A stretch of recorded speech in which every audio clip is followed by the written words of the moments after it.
Welcome to our deep dive into the world of childhood illnesses. You know, those ones we've all heard about and maybe even experienced ourselves. Right. Today we're going beyond the basics of chickenpox, measles, mumps, and pertussis. Pertussis. That's right. Our source for this deep dive is a document simply titled Pasted Text. And it's got some pretty interesting details that I think might surprise you. Yeah, these diseases, they might seem like just a normal part of growing up, but there's actually a lot of nuances to their causes and symptoms and complications Yeah. that I think are worth exploring. Right. Because even though most kids do bounce back, okay, it's the what ifs, you know, Yeah. that can really get you thinking. Absolutely. So let's start with chickenpox, caused by the varicella zoster virus. Right. I remember it being super contagious. It is highly contagious. It spreads through direct contact droplets and even through the air. And it seems like late winter and early spring are the peak seasons for transmission. What's really interesting is you can actually be contagious for a few days before you even have symptoms, Oh, wow. which helps explain why it spreads so quickly. So you could be spreading it around without even realizing it. Exactly. Sneaky. I remember the itchy rash being the worst part. But is there anything else parents should be looking out for? Well, it usually starts with a low-grade fever weakness and a loss of appetite. Okay. And then that rash appears. Yeah. And it's kind of interesting how it changes over time. It starts with those flat red spots, and then it progresses to raised bumps, Uh-huh. and then fluid-filled blisters. Okay. And finally it crusts over. So knowing this progression can really help distinguish chickenpox from other rashes. Oh, that makes sense. I remember as a kid, the worst part was trying not to scratch. Yeah, itching is definitely a major symptom. Yeah. And there are safe ways to manage that. But here's where things get a bit more serious. One complication that we need to be aware of is bacterial infection of the lesions, Oh. because any open wound is vulnerable and kids tend to scratch. Right. But even more worrisome, although rare, is Ray's syndrome. Okay, I've heard of Ray's syndrome, but I don't really know what it is. So Ray's syndrome causes swelling in the brain and the liver, Oh, wow. and it can be fatal. Gosh. And the link between Ray's syndrome and aspirin use in children recovering from viral illnesses like chickenpox, it's very well established. Aspirin interferes with the metabolic pathway in the body and in the presence of certain viral infections. It can have these devastating consequences. So absolutely no aspirin for kids with chickenpox. That's a good reminder. I definitely wouldn't want to make that mistake. Yeah. Are there any other interventions besides avoiding aspirin? Well, immunization is the best protection. Right. But if a child does develop a severe case, there's IVH, intravenous immunoglobulin. Okay. It's basically an antibody treatment that can help fight the virus and reduce the severity of the symptoms. Good to know. Okay. Moving on to another one. I'm sure everyone's heard of measles or rubeola, another virus, another contagious one. Absolutely. Measles is highly contagious. Yeah. Spreading mainly through those respiratory droplets and sometimes even becoming airborne. Yeah. Like chickenpox, it seems to prefer those late winter months. Huh. And here's a key point. You're actually contagious for several days before the rash even appears. Oh, no. The incubation period, the time between exposure and symptoms, is around 8 to 12 days. So you're unknowingly spreading measles before you even know you have it. Exactly. Yikes. Does it start like a cold? It often does. Fever, runny nose, cough, conjunctivitis. Uh-huh. Those are common initial symptoms. But then there's this unique sign that can help distinguish measles. Okay. Koplik spots. Koplik spots, what are those? They're these tiny white spots Okay. that appear inside the mouth, Okay. usually a couple of days before the measles rash develops, before we had lab tests that were readily available. These spots were actually a crucial diagnostic clue for doctors. Like little warning signs. Exactly. Okay, and then the rash shows up. Yes. About 3 to 4 days after those initial symptoms, the rash appears, usually starting on the face and neck. Then it spreads down the body. Bright red rash, flat at first, then turns brownish, Yeah. and can last for about a week. Another characteristic is it blanches easily. So if you press on it, it'll turn white for a moment. So it's not just like a one-size-fits-all rash. It changes over time. Right. So besides being uncomfortable and contagious, are there any other risks associated with measles? Unfortunately, yes. Measles can lead to those secondary infections like ear infections, pneumonia, and croup. Oh. And then there's encephalitis, which is inflammation of the brain. That sounds really serious. It is. Encephalitis can be fatal, though thankfully it's a rare complication. But it does highlight the importance of the measles vaccine, Yeah. which has drastically reduced measles cases and complications since its introduction. That makes me think about the impact of vaccines on these childhood illnesses in general. Yeah. We'll have to discuss that in more detail later, but for now, let's move on to mumps, which always makes me think of chipmunks. Right. Those chipmunk cheeks. Yeah. They're a giveaway. That swelling is caused by the paramyxovirus, and it typically affects the parotid salivary glands, usually on both sides of the face. I remember being told as a kid that you could get mumps from drinking after someone. Is that true? Mumps is spread through direct contact with saliva, respiratory droplets, and potentially even urine. Oh. So while sharing drinks isn't the only way to catch it, Right. it's definitely a possible route of transmission, especially among children. Yeah. Before that swelling develops, you might experience fever, headache, weakness, and earache, which gets worse when you're chewing. And how long are you contagious with mumps? So the incubation period is actually longer with mumps than with chickenpox or measles. Really? It can be anywhere from 16 to 25 days. Wow. And you can be contagious for about a week before the swelling even appears. Oh. And for about 9 days after it starts. Wow, that's a long time. Yeah. So the swelling sounds bad enough, but are there any other complications? Unfortunately, yes. Mumps can also lead to aseptic meningitis, which is inflammation of the membrane surrounding the brain and spinal cord. Oh, okay. And it can also cause meningoencephalomyelitis, Wow. which is inflammation of the brain and spinal cord themselves. So some pretty serious brain and nervous system issues. Yes. And there's another one that can affect males specifically. Okay. Orchitis? Orchitis. I'm not familiar with that one. Orchitis is inflammation of the testicles. Oh. And in some cases, it can actually impact fertility. Wow. That's definitely a complication you want to avoid. For sure. Are there any other potential problems with mumps?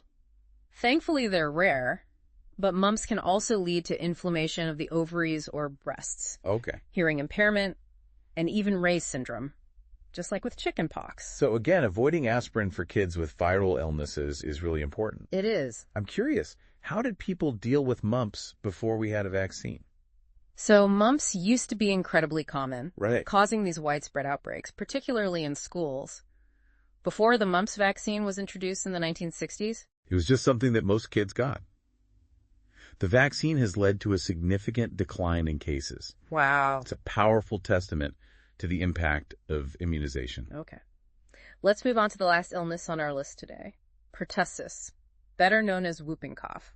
Right. I've heard recordings of those coughing fits, and they are scary. The cough is definitely the most striking symptom of pertussis. Yeah. But there's more to it than just the sound. It's caused by the Bordetella pertussis bacteria, Okay. which spreads through direct contact or respiratory droplets. And I bet it's highly contagious, just like the other illnesses we've talked about. You bet. The incubation period is 6 to 20 days, Okay. and you're contagious for a surprisingly long time, starting about a week after exposure and lasting through like week 4. So almost a month of potential contagiousness. Pretty much. Okay. That's a long time. How does it usually start? It often mimics a common cold, Right. runny nose, sneezing, maybe a mild cough, low-grade fever. It's easy to mistake it for something less serious in the early stages. So you might not even realize it's whooping cough at first, Exactly. but then the cough changes. Yes, the cough becomes much more severe, dry hacking, often worse at night, Oh. and those coughing fits are so intense they can actually lead to cyanosis, which means turning blue from lack of oxygen. Wow. That is terrifying. And this can go on for weeks.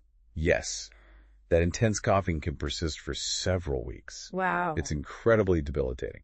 Okay, I think we've spent enough time talking about the symptoms of whooping cough. Right? It sounds scary enough already, Yeah. but I know there can be serious complications too. What are some of the things that can go wrong with pertussis? Well, one of the most concerning is pneumonia, Okay. which is actually the leading cause of death from pertussis in young children. Oh, wow. It's a stark reminder that even seemingly common childhood illnesses can have devastating consequences. I had no idea it could be that serious. What else can happen? Besides pneumonia, whooping cough can also lead to atelectasis, Okay. which is a collapsed lung, Mm-hmm. and hypoxemia, which is low blood oxygen. The coughing fits make it really hard to breathe, Yeah. which can lead to these problems.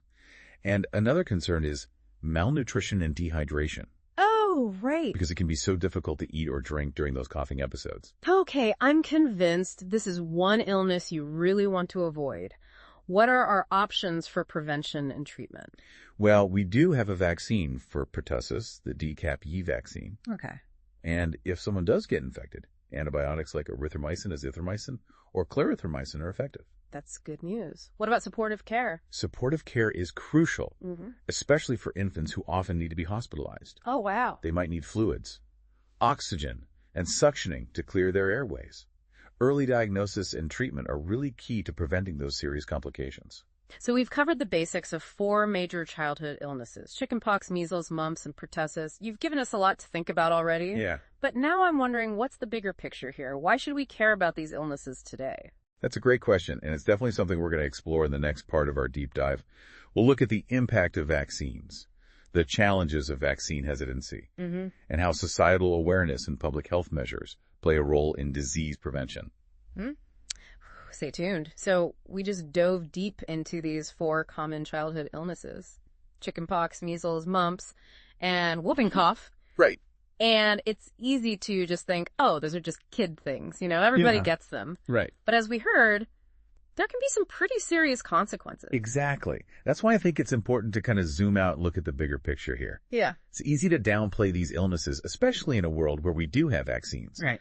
But understanding the historical context can really shed some light on just how significant those vaccines really are. Right, because before vaccines, these illnesses were practically unavoidable. Yeah. And the potential for complications, as we learned, was a real concern. So how exactly did vaccines change the game? Vaccines have been a game changer, to put it simply. They've drastically reduced the incidence of these diseases. Let's take measles as an example. After the measles vaccine was introduced, cases in the U.S. plummeted by over 99%. 99%. Wow. It's a truly astounding testament to the effectiveness of vaccination programs. That's remarkable. What about the other diseases? Did they see similar reductions? Yeah, we see a similar trend across the board. Cases of chickenpox, mumps, and pertussis have all declined significantly thanks to vaccination. Okay. It's one of the most successful public health interventions in history. It's amazing how far we've come in disease prevention. Right. But this begs the question, if vaccines are so effective, why are we even talking about these diseases today? Shouldn't they be a thing of the past? That's a good question, and the answer is unfortunately a bit complicated. Okay. While vaccines have been incredibly successful, we are facing some new challenges that threaten to undermine that progress. And one of the most significant is vaccine hesitancy. Yes. Vaccine hesitancy has been a hot topic lately. What are some of the main factors driving it? Well, it's multifaceted. There's a lot of misinformation circulating online. Right. And through social media, and sometimes personal anecdotes or beliefs. Yeah. However unfounded, Yeah. can unfortunately overshadow the scientific evidence. It's like we have this incredible tool to prevent disease, and yet misinformation is making people question its safety and effectiveness. Exactly. That's frustrating. It is. And the consequences are very real. Yeah. When vaccination rates decline, these preventable diseases can reemerge. Right. That brings us to herd immunity. Yes. Can you remind me how that works again? Sure. So herd immunity is a form of indirect protection from infectious disease. Okay. It occurs when a large enough portion of the population is immune to a specific disease, making it difficult for that disease to spread. Okay. This protects not only those who are vaccinated, but also those who cannot be vaccinated for medical reasons. Right. Or who are too young to receive certain vaccines. Like a shield protecting the entire community. That's a great way to put it. But that shield weakens when vaccination rates drop. Precisely.